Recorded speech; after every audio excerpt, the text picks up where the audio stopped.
Hello friends, स्वागत है आप सभी का हमारे यूट्यूब चैनल में। आज हम आप सभी को क्लास 10th भूगोल ज्योग्राफी जो है उसका ये भारत संसाधन एवं उपयोग ये पार्ट जो है इसका इम्पोर्टेंट ऑब्जेक्टिव कह लीजिए, या फिर इससे जितना टाइप का ऑब्जेक्टिव बोर्ड एग्जाम में पूछा जाता है, इससे जितना टाइप का ऑब्जेक्टिव बोर्ड एग्जाम में पूछा जाता है उन सारे ऑब्जेक्टिव को इसमें कवर करेंगे। तो आप लोग इस वीडियो में अंत तक बने रहें, और चैनल पर पहली बार है तो चैनल को सब्सक्राइब करके बेल आइकन को प्रेस कर दें ताकि आप सभी वीडियो आप लोग तक पहुंचते रहे।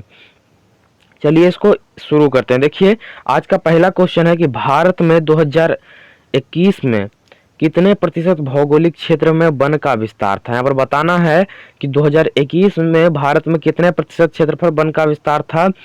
तो इसका ऑप्शन नंबर बी हो जाएगा करेक्ट आंसर। 19 से 21% इसमें वन का विस्तार था 2021 में। इसे आप लोग को ध्यान रखना है, यानी कि option number B correct answer हो जाएगा। चलिए अगला प्रश्न की तरफ चलते हैं हम लोग। अगला प्रश्न क्या कहता है? अगला प्रश्न है कि निम्नलिखित में से कौन प्राकृतिक संसाधन नहीं है। अगला प्रश्न है कि निम्नलिखित में से कौन प्राकृतिक संसाधन नहीं है। यहाँ पर बताना है आप लोग को। देखिए ऑप्शन है वन, नदियां, नगर और खनिज। तो नगर जो है वो प्राकृतिक संसाधन नहीं है, बाकी सभी प्राकृतिक संसाधन है, इसे आप लोग को ध्यान रखना है। तो यहाँ पर ऑप्शन नंबर सी जो है करेक्ट आंसर हो जाएगा नगर। इसे आप लोग को ध्यान रखना है अच्छा तरीके से, और प्रत्येक प्रश्न इंपॉर्टेंट है तो आप लोग इसको याद कर लीजिएगा। ये बोर्ड एग्जाम में बहुत बार पूछा जा चुका है, इसे आप लोग अच्छा तरीका से ध्यान रखिएगा। अगला प्रश्न की तरफ चलते हैं। नेक्स्ट क्वेश्चन क्या है हमारे पास? नेक्स्ट क्वेश्चन है लौह अयस्क किस संसाधन वर्ग में शामिल है। यहाँ पर बताना है कि लौह अयस्क जो है वो किस संसाधन वर्ग में शामिल है। ऑप्शन ए है नवीकरणीय, बी है अजैव, सी है अनवीकरणीय और डी है मानवकृत। तो जो लौह अयस्क है वो अनवीकरणीय संसाधन में शामिल है, इसे आप लोग को ध्यान रखना है, यानी कि ऑप्शन नंबर सी जो है यहाँ पर बिल्कुल ही करेक्ट आंसर हो जाएगा अनवीकरणीय। इसे आप लोग को ध्यान रखना है। चलिए अगला प्रश्न की तरफ चलते हैं। अगला प्रश्न क्या कहता है? अगला प्रश्न है कि ज्वारीय ऊर्जा किस प्रकार के संसाधन का उदाहरण है। ज्वारीय ऊर्जा जो है वो किस प्रकार के संसाधन का उदाहरण है। तो ज्वारीय ऊर्जा जो है वो नवीकरणीय संसाधन का उदाहरण है, यानी कि इसका बार बार निर्माण होते रहता है। तो इसे आप लोग को ध्यान रखना है, यानी कि ऑप्शन नंबर ए जो है वो बिल्कुल ही करेक्ट हो जाएगा। इसे आप लोग ध्यान रखिएगा। अब नेक्स्ट क्वेश्चन की तरफ चलते हैं। नेक्स्ट क्वेश्चन है कि किस प्राकृतिक संसाधन का भंडार सीमित है। यहाँ पर बताना है कि किस प्राकृतिक संसाधन का भंडार सीमित है। तो आप लोग ध्यान रखिएगा कि जो खनिज तेल है उसका भंडार क्या है? सीमित है। बाकी सब तो प्राकृतिक से है और उसका बहुत भंडार है, वो बार बार निर्माण उसका होते रहता है। लेकिन जो खनिज तेल है उसको एक बार उपयोग कर लेने पर उसका दोबारा उपयोग हम नहीं कर सकते हैं, यानी कि ऑप्शन नंबर ए जो है यहाँ पर वो बिल्कुल ही करेक्ट आंसर हो जाएगा। इसे आप लोग ध्यान रखिएगा। तो यहाँ पर ऑप्शन नंबर ए सही आंसर हो जाएगा। नेक्स्ट क्वेश्चन की तरफ चलते हैं। नेक्स्ट क्वेश्चन है सौर ऊर्जा निम्नलिखित में से कौन सा संसाधन है। सौर ऊर्जा जो है वो निम्नलिखित में से कौन सा संसाधन है, इसे आप लोग को बताना है। तो आप लोग को ध्यान रखिएगा ये कि जो सौर ऊर्जा है उसका फिर से निर्माण हो सकता है, पुनः निर्माण हो सकता है। एक बार हम सौर ऊर्जा का उपयोग कर लिए फिर दोबारा चाहे तो उसको बना सकते हैं, इसलिए जो सौर ऊर्जा होगा वो पुनः पूर्ति योग्य संसाधन होगा, यानी कि ऑप्शन नंबर जो बी है यहाँ पर वो बिल्कुल ही करेक्ट आंसर हो जाएगा। इसे आप लोग ध्यान रखिएगा, यानी कि ये करेक्ट आंसर हो जाएगा। देखिए, और आप लोग जो चैनल पर पहली बार हैं तो चैनल को सब्सक्राइब करके बेल आइकन को प्रेस कर लें, जिससे हमारे सभी वीडियो को नोटिफिकेशन आपको मिलते रहे। चलिए नेक्स्ट क्वेश्चन की तरफ चलते हैं। नेक्स्ट क्वेश्चन है कि पंजाब में भूमि निम्नीकरण का मुख्य कारण क्या है। 7 नंबर क्वेश्चन है कि पंजाब में भूमि निम्नीकरण का मुख्य कारण क्या है। तो पंजाब में भूमि निम्नीकरण का मुख्य कारण अधिक सिंचाई है। इसे आप लोग ध्यान रखिएगा, यानी कि ऑप्शन नंबर जो सी है वो बिल्कुल ही करेक्ट आंसर हो जाएगा अधिक सिंचाई। इसे आप लोग ध्यान रखिएगा, अच्छा तरीके से याद रखिएगा। आज हम 20 क्वेश्चन आप लोग को बताएंगे, 20 में से 20 आप लोग सही करके दिखाइए। यदि जो आप लोग अच्छी तरीके से मेहनत करते हैं तो 450 प्लस करना चाहते हैं तो, क्योंकि प्रत्येक क्वेश्चन आप लोगों के लिए इंपॉर्टेंट है। नया शिक्षा नीति के अनुसार 60 ऑब्जेक्टिव रहेगा जिसमें आप लोग को 50 बनाना है। तो इसे आप लोग ध्यान रखते हुए ऑब्जेक्टिव पर अधिक फोकस करें, जिससे कि आपका ऑब्जेक्टिव अधिक मजबूत हो जाए। चलिए नेक्स्ट क्वेश्चन की तरफ चलते हैं। नेक्स्ट क्वेश्चन है सोपानी कृषि किस राज्य में प्रचलित है। आपको बताना है आप लोग को कि सोपानी कृषि जो है वो किस राज्य में प्रचलित है। तो आप लोग ध्यान रखिएगा, सोपानी कृषि जो है वो हरियाणा में प्रसिद्ध है। सोपानी कृषि जो है कहाँ प्रसिद्ध है, तो उत्तराखंड में प्रसिद्ध है। सॉरी, उत्तराखंड में सोपानी कृषि प्रसिद्ध है, यानी कि ऑप्शन नंबर डी जो है वो बिल्कुल ही करेक्ट आंसर हो जाएगा, उत्तराखंड। सोपानी कृषि कहाँ प्रसिद्ध है, उत्तराखंड। ऑप्शन नंबर डी बिल्कुल ही करेक्ट आंसर हो जाएगा, सोपानी कृषि उत्तराखंड में क्या है, फेमस है। सोपानी कृषि उत्तराखंड में फेमस है। नेक्स्ट क्वेश्चन की तरफ चलते हैं। नेक्स्ट क्वेश्चन है काली मृदा, काली मृदा का दूसरा नाम क्या है। यहाँ पर बताना है कि काली मृदा का दूसरा नाम क्या है। तो अब आप लोग ध्यान रखिएगा, और ये बहुत बार बोर्ड एग्जाम में पूछा गया है कि काली मृदा का दूसरा नाम क्या है। तो आप लोग इसको ध्यान रखिएगा, काली मृदा का दूसरा नाम रेगुर मिट्टी है। इसका स्थानीय नाम है रेगुर मिट्टी, यानी कि जो ऑप्शन नंबर बी है, ऑप्शन नंबर बी है वो बिल्कुल ही करेक्ट आंसर हो जाएगा, रेगुर मृदा। इसे आप लोग ध्यान रखिएगा अच्छा तरीका से, बहुत बार पूछा जा चुका है, बहुत बार पूछा जा चुका है। बोर्ड एग्जाम की दृष्टि से ये बहुत इंपॉर्टेंट है। अगला प्रश्न की तरफ चलते हैं। नेक्स्ट क्वेश्चन क्या कहता है। नेक्स्ट क्वेश्चन है कि वृहद क्षेत्रफल जल की उपस्थिति के कारण ही पृथ्वी को कहते हैं। एकदम बच्चा टाइप का क्वेश्चन है कि वृहद क्षेत्र में जल की उपस्थिति के कारण ही पृथ्वी को क्या कहा जाता है। तो इसे आप लोग ध्यान रखिएगा कि वृहद क्षेत्र में ही जल की उपस्थिति के कारण पृथ्वी को नीला ग्रह कहा जाता है। और ऑप्शन नंबर जो बी है वो बिल्कुल ही करेक्ट हो जाएगा, नीला ग्रह कहा जाता है। इसे आप लोग ध्यान रखिएगा, वृहद क्षेत्र पर जल की उपस्थिति के कारण ही पृथ्वी को नीला ग्रह कहा जाता है। चलिए अगला प्रश्न की तरफ चलते हैं। अगला प्रश्न क्या है। अगला प्रश्न है कि बिहार में कितने प्रतिशत भौगोलिक क्षेत्र में वन का फैलाव है। यहाँ पर बताना है कि बिहार में कितने प्रतिशत भौगोलिक क्षेत्र में वन का फैलाव है।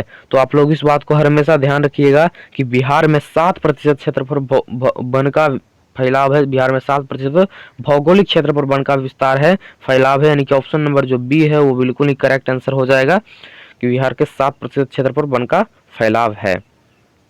अगला प्रश्न की तरफ चलते हैं। अगला प्रश्न क्या कहता है, देखिए अगला प्रश्न है क्वेश्चन नंबर 12। भारत के किस राज्य में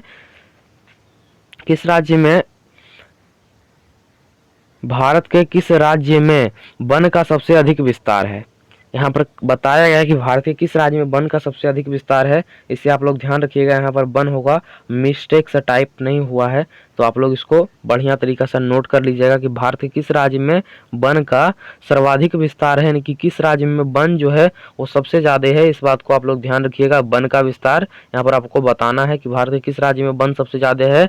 तो भारत के मध्य प्रदेश जो है उसमें वन का अधिक विस्तार है, यानी कि ऑप्शन नंबर जो सी है वो बिल्कुल ही राइट आंसर हो जाएगा, मध्य प्रदेश। सब लोग ध्यान रखिएगा, भारत में किस राज्य में वन का सबसे अधिक विस्तार है, तो मध्य प्रदेश में वन का अधिक विस्तार है, इसे आप लोग ध्यान रखिएगा। अगला प्रश्न की तरफ चलते हैं। अगला प्रश्न है कि देश के बांधों को किसने भारत का मंदिर कहा था। इसे आप लोग ध्यान रखिएगा कि देश के बांधों को किसने भारत का मंदिर कहा था, तो पंडित नेहरू ने देश के बांधों को भारत का मंदिर कहा था। ऑप्शन नंबर सी जो है वो बिल्कुल ही करेक्ट आंसर हो जाएगा, इसे आप लोग ध्यान रखिएगा, ऑप्शन नंबर सी हो जाएगा बिल्कुल करेक्ट आंसर।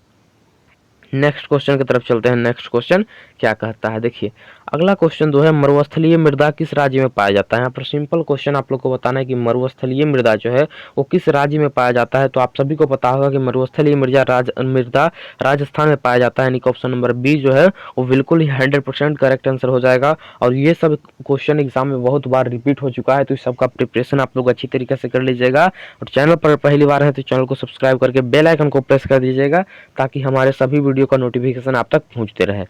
चलिए नेक्स्ट क्वेश्चन की तरफ चलते हैं। नेक्स्ट क्वेश्चन क्या है। नेक्स्ट क्वेश्चन है कि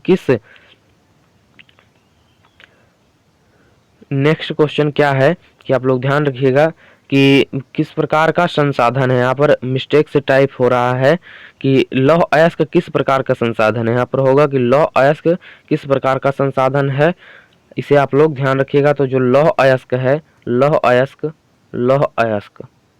लौह अयस्क, इसे हम आप लोग के लिए लिख देते हैं यहाँ पर कि लौह अयस्क किस प्रकार का संसाधन है। तो लौह अयस्क जो है वो 15 नंबर क्वेश्चन का है कि लौह अयस्क किस प्रकार का संसाधन है। तो लौह अयस्क जो है अनवीकरणीय योग्य संसाधन है, यानी कि इसका एक बार हम इस्तेमाल करने के बाद दोबारा इस्तेमाल नहीं कर सकते हैं, यानी कि ऑप्शन नंबर जो ए है इसका वो 100% करेक्ट आंसर हो जाएगा कि उसका जब हम एक बार इस्तेमाल करेंगे लोहा का तो दोबारा इस्तेमाल नहीं कर सकते हैं। इसलिए आप लोग ध्यान रखिएगा कि लौह अयस्क जो है अनवीकरणीय योग्य संसाधन है, इसे आप लोग ध्यान रखिएगा, यानी कि ऑप्शन नंबर ए जो है वो बिल्कुल ही करेक्ट आंसर हो जाएगा। नेक्स्ट नेक्स्ट क्वेश्चन की तरफ चलते हैं। नेक्स्ट क्वेश्चन क्या कहा गया है? नेक्स्ट क्वेश्चन है कि तट रेखा से कितने किलोमीटर क्षेत्र सीमा अपवर्जक आर्थिक क्षेत्र कहलाता है। ये क्वेश्चन बहुत बार बोर्ड एग्जाम में पूछा जा चुका है, तो ये सब का तैयारी आप लोग बहुत अच्छी तरीके से कर लीजिएगा। देखिए बताना है यहाँ पर कि तट रेखा से कितने किलोमीटर की क्षेत्र सीमा अपवर्जक आर्थिक क्षेत्र कहलाता है, यानी कि जो समुद्र तट होता है उससे कितने किलोमीटर तक की दूर का जो क्षेत्र होता है वो आर्थिक अपवर्जक क्षेत्र कहलाता है। इसे आप लोग को यहाँ पर बताना है। तो देखिए समुद्र तट से कितना किलोमीटर, तो समुद्र तट से 19.2 यानी कि लगभग 200 NM जो है वो क्या कहलाता है?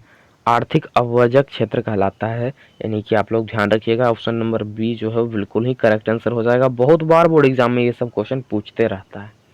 नेक्स्ट क्वेश्चन की तरफ चलते हैं। नेक्स्ट क्वेश्चन है संसाधनों के विवेकपूर्ण उपयोग का प्रस्ताव किस वर्ष आया? ये बहुत इंटरेस्टेड प्रश्न है कि संसाधनों का विवेकपूर्ण उपयोग का प्रस्ताव किस वर्ष आया। तो आप लोग को ध्यान रखना है कि 1968 में संसाधनों का विवेकपूर्ण उपयोग का प्रस्ताव आया था, यानी कि जिसको संसाधन संरक्षण भी कहा जाता है। तो 1968 में इसका प्रस्ताव आया था, इसे आप लोग को ध्यान रखना है। नेक्स्ट क्वेश्चन की तरफ चलते हैं हम लोग। नेक्स्ट क्वेश्चन है कि राजस्थान में किस संसाधन की कमी है? बताना है आपको कि राजस्थान में किस संसाधन की कमी है। तो राजस्थान में सभी संसाधन, सौर संसाधन, पवन संसाधन सब कुछ है, बस जल की कमी है, यानी कि जल संसाधन का कमी है यहाँ पर। तो इसे आप लोग ध्यान रखिएगा, ऑप्शन नंबर सी यहाँ पर करेक्ट आंसर हो जाएगा। हमारे चैनल पर पहली बार है तो सब्सक्राइब करें और हमें इंस्टाग्राम पर भी फॉलो कर लें। हम वहाँ पर भी अच्छे अच्छे पोस्ट देते रहते हैं, तो आप लोग वहाँ पर भी हमको फॉलो कर सकते हैं। चलिए अगला प्रश्न की तरफ चलते हैं। अगला प्रश्न क्या कहा गया है? अगला प्रश्न है कि किसने कहा था कि संसाधन होते नहीं बनते हैं? किसने कहा था कि संसाधन होते नहीं हैं बल्कि संसाधन बनते हैं? तो इस बात को आप लोग ध्यान रखिएगा, और ये बोर्ड एग्जाम में भर भर के पूछा गया है कि जिम्मरमैन ने कहा था कि संसाधन होते नहीं बनते हैं। अगला क्वेश्चन की तरफ चलते हैं। अगला क्वेश्चन है किसने कहा था कि हमारे पास पेट भरने के लिए बहुत कुछ है परंतु पेटी भरने के लिए कुछ नहीं? ये सब क्वेश्चन बहुत ही हिट क्वेश्चन है, इस सब का इतिहास बहुत ही खतरनाक है। आप लोग इस सब को इतना अच्छा तरीके से तैयारी कर लीजिए कि बोर्ड एग्जाम में जैसी देखे आप लोग पट सा टिक कर दें। तो इस क्वेश्चन का सही आंसर हो जाएगा महात्मा गांधी, क्योंकि महात्मा गांधी बोले थे कि हमारे पास पेट भरने के लिए बहुत कुछ है परंतु पेटी भरने के लिए कुछ नहीं है। इसका अर्थ हुआ कि हमारे पास खाने के लिए सब कुछ है लेकिन जमा करके इतना संसाधन को नष्ट करने के लिए कुछ नहीं है, यानी कि ये महात्मा गांधी कहे थे। और यहाँ पर ऑप्शन नंबर सी है ये जो बिल्कुल करेक्ट आंसर हो जाएगा, इसे आप लोग ध्यान रखिएगा। हम लोग चैनल पर पहली बार है तो चैनल को सब्सक्राइब करके बेल आइकन को प्रेस कर दें ताकि इसी तरह का वीडियो आप लोग को मिलते रहे। नेक्स्ट क्वेश्चन की तरफ चलते हैं। अगला क्वेश्चन कि मरुस्थलीय मृदा का विस्तार निम्नलिखित में से कहाँ है? इस क्वेश्चन का आंसर आप लोग को कमेंट में बताना है, इसका आंसर हम नहीं बताएंगे, ये बहुत ईजी क्वेश्चन है, तो आप लोग इसको कमेंट में बताइएगा। तब तक के लिए वीडियो देखने के लिए धन्यवाद, और चैनल पर पहली बार है तो चैनल को सब्सक्राइब करें और बेल आइकन को भी प्रेस कर दें ताकि वीडियो को नोटिफिकेशन मिलते रहे। और जो फेसबुक पेज पर आप इस वीडियो को देख रहे हैं तो उसको फॉलो करके लाइक कर दें। धन्यवाद। Thanks for watching this video.